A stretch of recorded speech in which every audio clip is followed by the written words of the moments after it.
Já estamos no ar, é isso. Ora então, seja bem-vindo. A edição semanal do Think Tank com Jorge Marrão, Joaquim Guiar e Mohamed. O que é que temos hoje para si? Olha, para já, tenho que pedir desculpa por começarmos por estarmos uma hora estranha, mas a fazeres profissionais. Então vamos lá ao tema. O tema foi escolhido pelo Jorge Marrão e diz mais ou menos assim. As contas que António Costa fez para baralhar a esquerda, a direita e o eleitorado em geral. E as contas que Rio já está a fazer à geringonça. Depois uma pergunta. Rui Rio deve ser uma reserva do consenso ou o líder da transição do regime? E é por esta razão que hoje vou começar pelo Jorge e não pelo Joaquim. Jorge, explica isto. Quando, enfim, nós estamos num think tank, portanto podemos especular sobre algumas matérias sem ter, às vezes, os fundamentos para tirar muitas conclusões definitivas.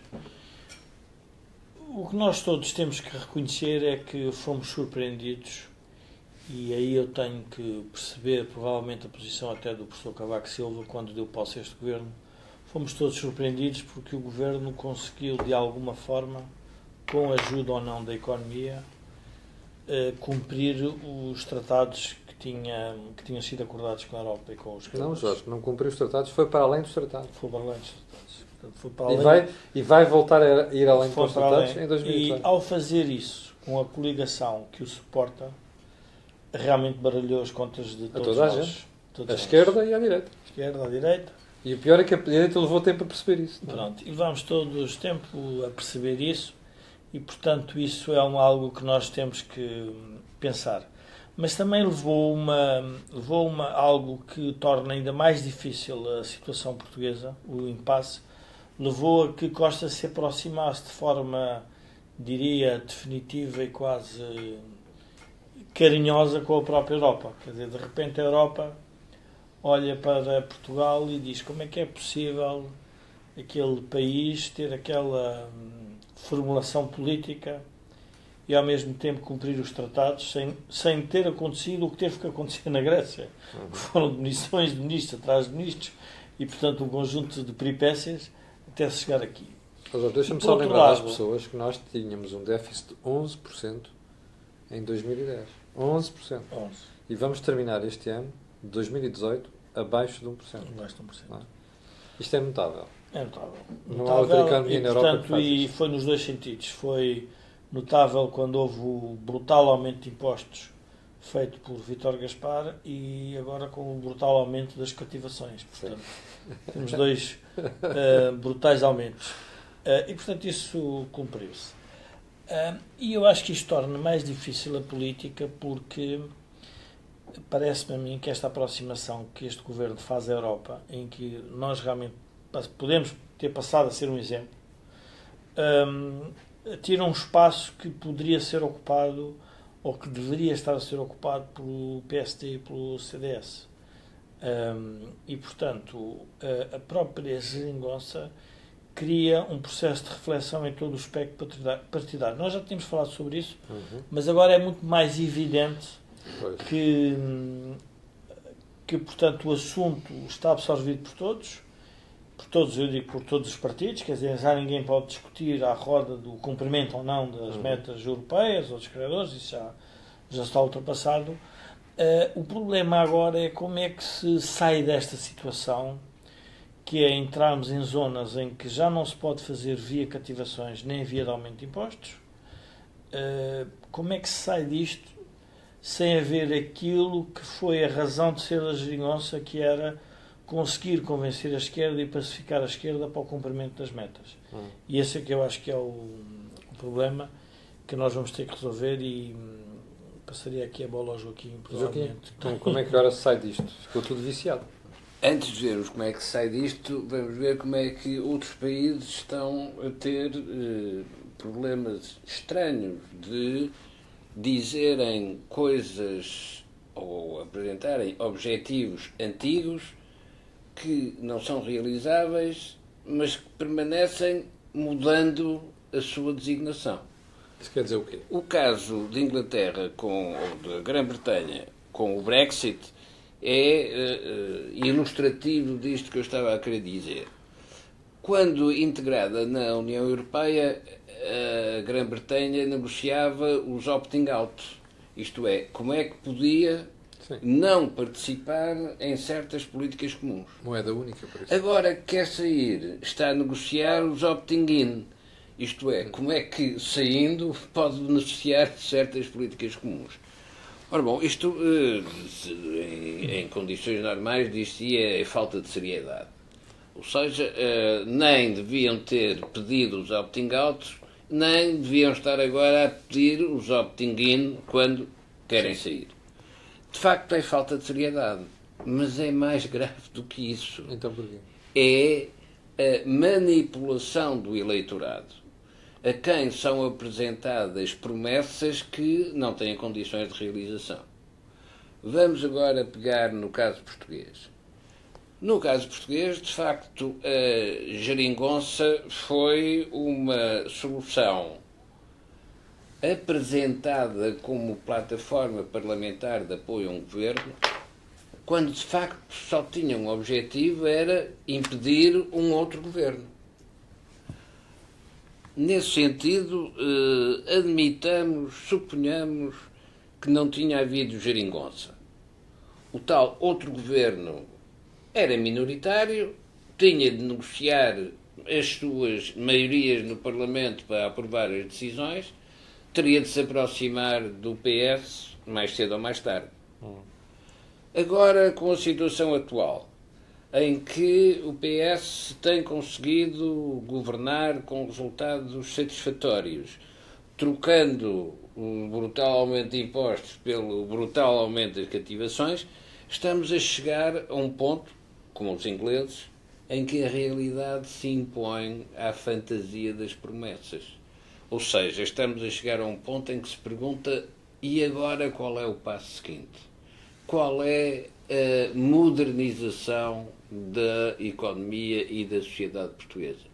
Onde é que está o levantamento do brutal aumento de impostos e o levantamento das brutais cativações? Mas, Joaquim, mas isso já está a acontecer, porque o que está a suceder é que os impostos passaram dos impostos diretos para impostos indiretos. Aumento de impostos indiretos.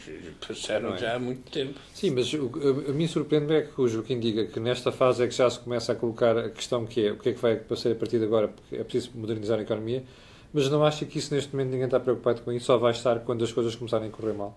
Claro, mas é sempre assim, só estão preocupados quando as coisas correrem mal. Mas quando as coisas correrem mal, o que se vai verificar é que demoraram tanto tempo a corrigir, que as consequências são muito mais negativas do que teriam de ser. E parecidas com o ajustamento anterior. Ora, isso significa, já várias vezes passamos por esse tipo de situações na política portuguesa, mas isto significa que, para haver uma renovação deste regime, seria preciso que aparecesse alguém que, interpretando essa história passada, tivesse uma perspectiva diferente.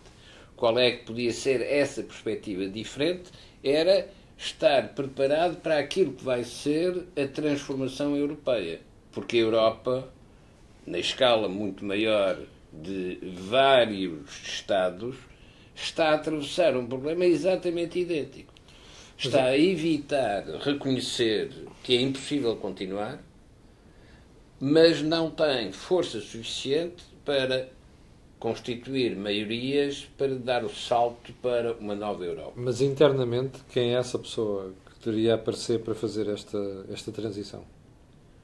Na pergunta que o Jorge Marrão colocou, a pergunta é em relação: será o Rio o protagonista capaz de mostrar o caminho do consenso ou o caminho da transição?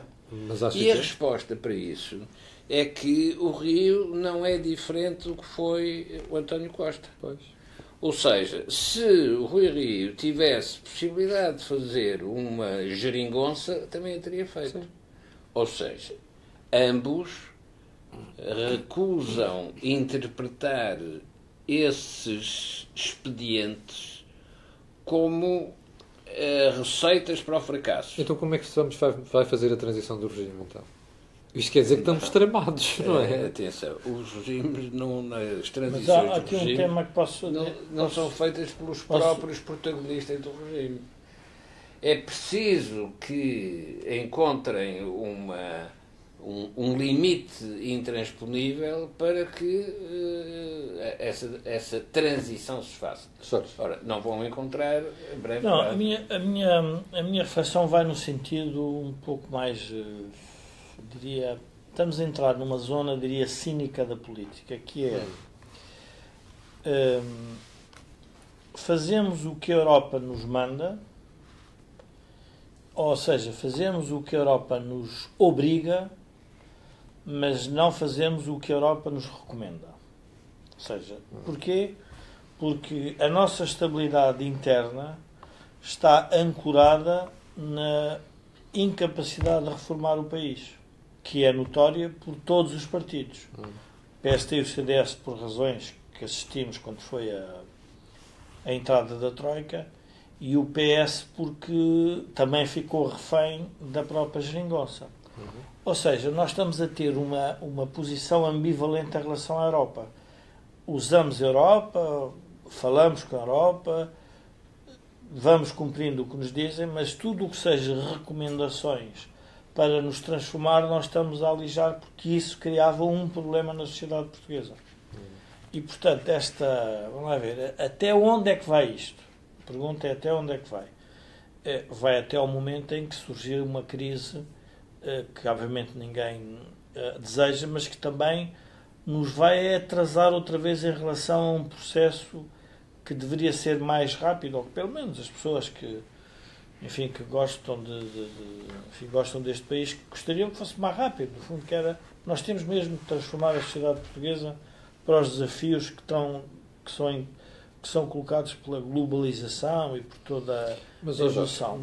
E isto é um problema muito sério. Porquê? Porque tira aos partidos a capacidade, ou seja, os partidos vão ter sempre capacidade de fazer política, porque essa é a essência da democracia. Não vão ter a capacidade de transformar o país ou de ajudar à transformação do país. Fazer dessa política um processo de transformação da economia. Mas é aqui porque estão atados, não é por não é porque não queiram. É aqui que eu queria chegar.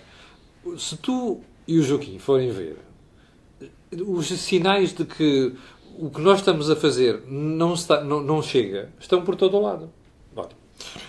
O déficit está a ser reduzido não pela via estrutural. Aliás, o último estudo do Conselho de Finanças Públicas, que dá um superávit orçamental a partir de 2020, diz que o saldo estrutural continua a ser negativo. Primeiro ponto. Segundo, tu olhas para a produtividade e ela está a descer. Não é? Terceiro, tu olhas para setores da economia que precisavam de reformas e mexidas, não está a acontecer. Tu olhas para o crescimento económico e percebes que o crescimento económico português é inferior àqueles que estão a competir connosco. A República Checa, a Eslováquia e estes países todos. Ou seja, nós temos todos os sinais à nossa frente que as coisas não são o que nos estão a vender. Mas o problema é que o país parece estar satisfeito com isso. Não, mas o eleitorado, e por isso é que não muda. E tanto é assim que as sondagens dão ao António Costa próximo da maioria absoluta. Como é que se reforma um país assim? Vamos lá ver, mas o facto de António Costa ter a maioria absoluta não é nem bom nem mau do ponto de vista absoluto.